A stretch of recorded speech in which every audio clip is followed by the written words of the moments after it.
शादी जिंदगी में एक बार होगी, इस बात पे तो मैं कभी कॉम्प्रोमाइज नहीं करूंगी। कुछ कर तो पाया नहीं मुझे, बस अब सारी उम्र अफसोस ही कर। नहीं बनने दो।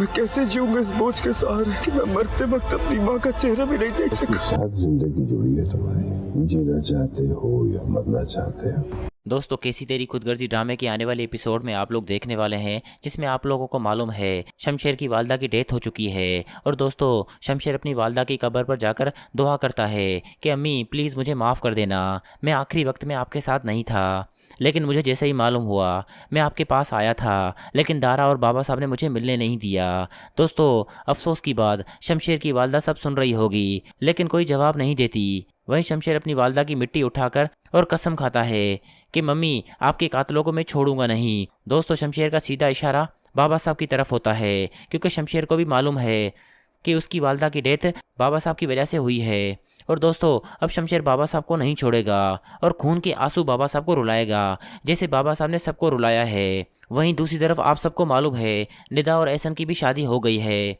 और दोस्तों निदा और एहसन जब घर जाएंगे तो अंधलिब उनका अच्छे से वेलकम नहीं करती और अंधलिब एहसन को कहेगी निदा को घर से निकाल दो, मैं इसे अपनी बहू कभी नहीं मानूंगी, बेहतर यही होगा इसे निकाल दो एहसन। लेकिन एहसन कहेगा अम्मी रिलैक्स हो जाएं, अब ये मेरी बीवी है, हम लोग शादी करके आए हैं और आपको अब निदा को बहू मानना होगा। अंधलिब बिल्कुल पागल हो जाती है और महक पर हाथ उठाने की कोशिश करती है, लेकिन रेहान उसे रोक लेता है। वहीं दोस्तों दूसरी तरफ बाबा साहब भी प्लान बना रहे होंगे कि अब शमशेर किसी भी वक्त बाबा साहब पे वार कर सकता है। वो इसी वजह से शेरू को बुलाएगा और कहेगा मुझे अब शमशेर और महक की लाश चाहिए और इस बार कोई गलती नहीं होनी चाहिए। दोस्तों शेरू हाथ जोड़कर कहेगा बाबा साहब जो आपका हुक्म, इस बार कोई गलती नहीं होगी।